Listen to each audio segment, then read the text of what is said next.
Imagine waking up one day to discover that there's more to you than you thought. Your age isn't what you thought it was. Your life experience is richer. Your abilities are much more.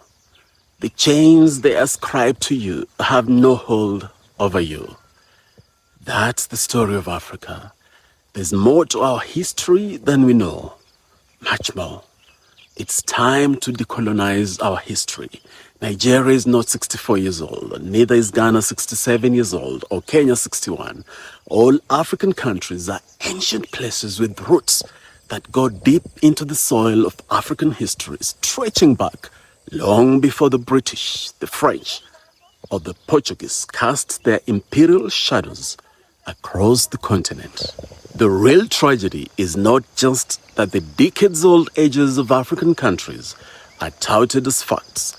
The real tragedy is that these supposed ages reflect a much broader, deeply entrenched erasure of African histories, one that has turned millennia of African stories into footnotes in a Western narrative. In the classroom of the colonizers, we learned about the great civilizations of the world.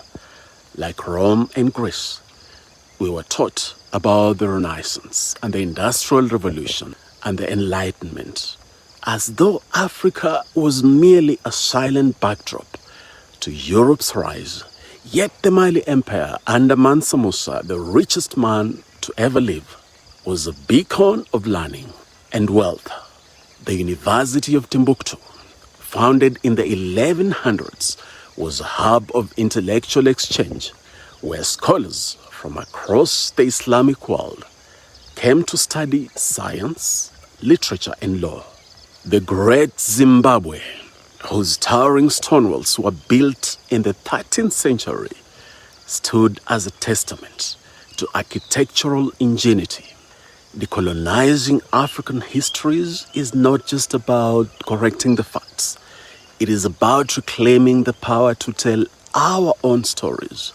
It is about acknowledging the depth, complexity, and richness of African civilizations, movements, and knowledge systems. It is about dismantling the colonial frameworks that still shape the way the world sees Africa and the way we see ourselves. We are more than the victims of history. We are its makers. We make history.